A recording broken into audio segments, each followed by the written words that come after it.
Assalamualaikum warahmatullahi wabarakatuh. Bismillah, alhamdulillah, assalatu wassalamu ala rasulillah Sayyidina wa maulana Muhammadin ibni Abdillah wa ala alihi wa sahbihi wa mawalah.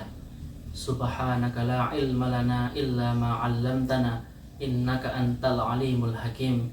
Rabbi shrah li sadri wa yassir li amri wahlul 'uqdatam min lisani yafqahu qawli. Para pemirsa yang dirahmati oleh Allah Subhanahu wa taala, tradisi khataman Al-Qur'an merupakan salah satu tradisi yang masyhur di kalangan kaum muslim, terutama pada bulan suci Ramadan ini.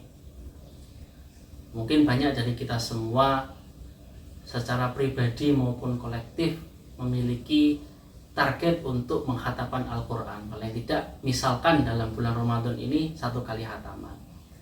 Kemudian juga tradisi tadarus Al-Quran di masjid-masjid sekitar kita yang dilakukan ba'da sholat tarawih menunjukkan bagaimana kesadaran umat Islam, kesadaran masyarakat kita terhadap khataman Al-Quran ini, terutama untuk memuliakan Al-Quran di bulan suci Ramadan ini, masih sangat tinggi kesadarannya.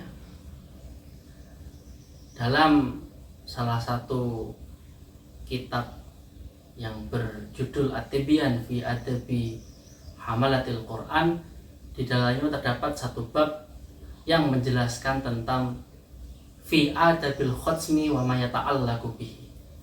Jadi bab yang menjelaskan tentang adab atau tata cara dalam menghatapan Al-Quran. Ada 4 hal yang dijelaskan dalam bab tersebut. Yang pertama yaitu berkaitan dengan waktu menghatapan Al-Quran. Yang pertama kaitan dengan waktu, yaitu khataman Al-Quran bisa dilaksanakan di dalam waktu sholat. Dalam kitab tersebut dijelaskan yang utama dalam waktu sholat yaitu fi raq'atai subhi.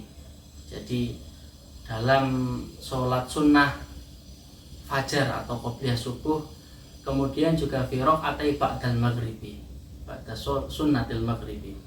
Jadi ba'diyah maghrib. Itu 2 sholat sunnah yang dianjurkan untuk menghatakan Al-Quran. Kemudian jika dilakukan di luar waktu sholat, bisa dilakukan di fi awalin nahar. Fi awalin nahar itu bisa juga kita terjemahkan mungkin di waktu duha, atau juga fi awalil lail. Nah, fi awalil lail ini bisa dilakukan bainal maghribi wal isya. Ulama-ulama di Hadramaut di Tarim sana memiliki tradisi ketika menghataman Al-Quran itu mengajak keluarga-keluarganya untuk khataman Al-Quran di antara waktu maghrib dan isya. Kemudian juga dilakukan ba'dal isya, ba'da sholat isya. Kemudian yang kedua yaitu disunahkan kepada orang yang pada hari itu melaksanakan khataman Al-Quran untuk berpuasa di pagi maupun siang harinya.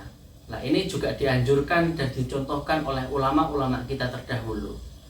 Salah satu riwayat Abu Dawud mengatakan, at-tabi'ina wal kafufiyina kanu yusbihuna fil yaumi alladhi yakhtimuna fihil Quran.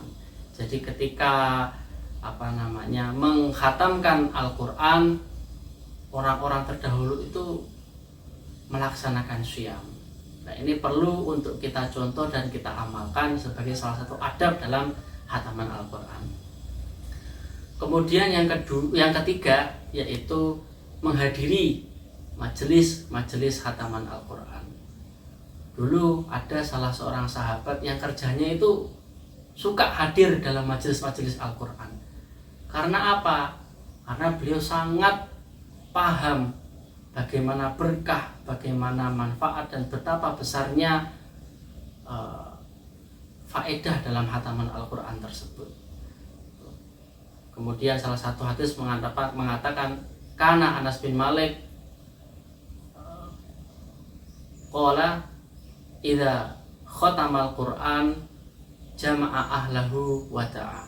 Jadi Anas bin Malik ketika dulu beliau mengkhataman Al-Quran itu beliau mengumpulkan keluarga-keluarganya dan berdoa bersama-sama.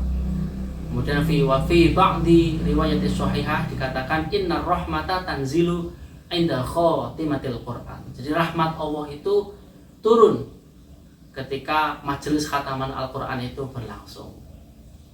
Nah, kemudian yang keempat yaitu berdoa untuk menghatamkan Al-Quran atau doa khataman Al-Quran. Nah, jadi salah satu hadis mengatakan riwayat Imam Ad-Darimi, man qara al-Qur'ana thumma da'a ammana ala du'aihi arba'atu alafi malakin. Jadi barang siapa yang membaca Al-Quran, barang siapa yang menghatamkan Al-Quran, pada saat itu juga ada 40.000 malaikat yang mengamini. Nah, ini luar biasa, 40.000 malaikat.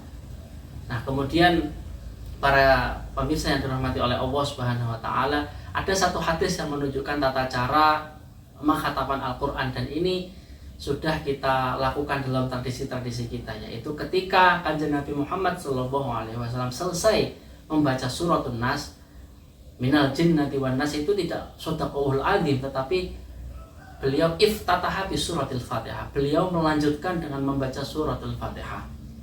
Kemudian dilanjutkan dengan membaca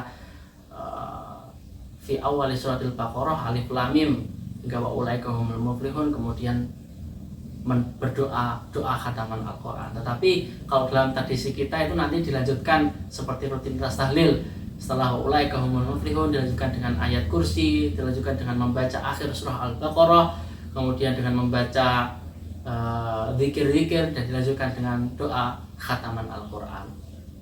Nah, salah satu filosofi kenapa ketika kita khatam Al-Quran sampai surat An-Nas langsung dilanjutkan dengan Al-Fatihah, itu karena Kanjeng Nabi sangat suka amalan yang langsung ketika itu selesai langsung dilanjutkan dengan amalan berikutnya.